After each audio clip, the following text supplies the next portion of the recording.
Bacaan liturgi Sabtu 21 Agustus 2021. Hari biasa pekan biasa ke-20. Peringatan wajib Santo Pius ke-10, Paus. Bacaan dari kitab Rut. Naomi mempunyai seorang sanak dari pihak suaminya, seorang yang kaya raya dari kaum Elimelek, namanya Boas.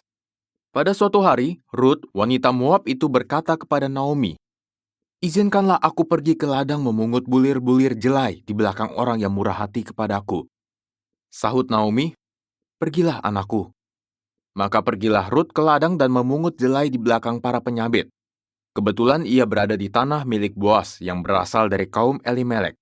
Maka berkatalah Boas kepada Rut, "Dengarlah anakku, tidak usah engkau pergi memungut jelai ke ladang lain, dan tidak usah juga engkau pergi dari sini, tetapi tetaplah dekat pekerja-pekerjaku wanita.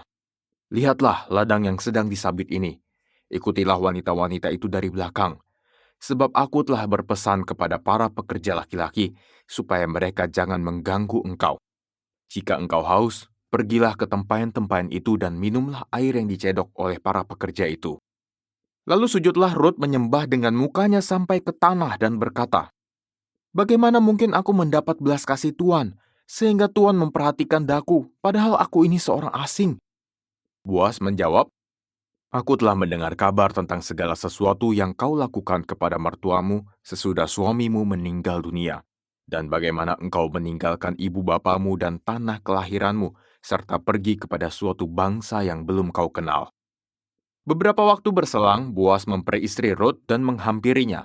Maka atas karunia Tuhan, Rut mengandung lalu melahirkan seorang anak laki-laki. Sebab itu para wanita berkata kepada Naomi, "Terpujilah Tuhan yang telah rela menolong engkau pada hari ini dengan seorang penebus. Semoga anak ini menjadi termasyur di Israel. Dialah yang akan menyegarkan jiwamu dan memelihara engkau pada waktu rambutmu telah putih. Sebab menantumu yang sayang padamu telah melahirkannya. Dia lebih berharga bagimu daripada 7 anak laki-laki." Dan Naomi mengambil anak itu serta meletakkannya di pangkuannya, dan dialah yang mengasuhnya. Lalu wanita-wanita tetangga memberi nama kepada anak itu dengan berkata, "Seorang anak laki-laki telah lahir bagi Naomi." Anak itu mereka beri nama Obed. Dialah ayah Isai, ayah Daud.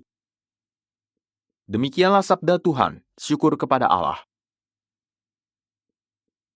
Orang yang takwa hidupnya akan diberkati Tuhan. Orang yang takwa hidupnya akan diberkati Tuhan. Berbahagialah orang yang takwa kepada Tuhan, yang hidup menurut jalan yang ditunjukkannya. Apabila engkau menikmati hasil jerih payahmu, berbahagialah engkau dan baiklah keadaanmu. Orang yang takwa hidupnya akan diberkati Tuhan. Istrimu akan menjadi laksana pohon anggur subur di dalam rumahmu. Anak-anakmu seperti tunas pohon zaitun sekeliling mejamu. Orang yang takwa hidupnya akan diberkati Tuhan. Sungguh demikianlah akan diberkati Tuhan orang laki-laki yang takwa hidupnya. Orang yang takwa hidupnya akan diberkati Tuhan. Kiranya Tuhan memberkati engkau dari Sion, boleh melihat kebahagiaan Yerusalem seumur hidupmu. Orang yang takwa hidupnya akan diberkati Tuhan.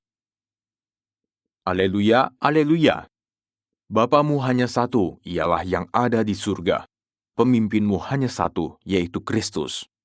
Aleluya. Inilah Injil suci menurut Matius, dimuliakanlah Tuhan. Sekali peristiwa, berkatalah Yesus kepada orang banyak dan murid-muridnya, "Ahli-ahli Taurat dan orang-orang Farisi telah menduduki kursi Musa. Sebab itu turutilah dan lakukanlah segala sesuatu yang mereka ajarkan kepadamu. Tetapi janganlah kalian turuti perbuatan mereka, karena mereka mengajarkannya tetapi tidak melakukannya. Mereka mengikat beban-beban berat, lalu meletakkannya di atas bahu orang, tapi mereka sendiri tidak mau menyentuhnya. Semua pekerjaan yang mereka lakukan hanya dimaksud supaya dilihat orang. Mereka memakai tali sembayang yang lebar dan jubah yang panjang. Mereka suka duduk di tempat terhormat dalam perjamuan dan di tempat terdepan di rumah ibadat. Mereka suka menerima penghormatan di pasar dan suka dipanggil Rabi. Tetapi kalian janganlah kamu disebut Rabi, karena hanya satulah Rabimu dan kalian semua adalah saudara. Dan janganlah kalian menyebut siapapun bapa di bumi ini, karena hanya satu Bapamu, yaitu Dia yang di surga. Janganlah pula kalian disebut pemimpin, karena hanya satu pemimpinmu, yaitu Kristus. Siapapun yang terbesar di antara kamu, hendaklah ia menjadi pelayanmu. Barang siapa meninggikan diri akan direndahkan, dan barang siapa merendahkan diri akan ditinggikan. Demikianlah sabda Tuhan, terpujilah Kristus.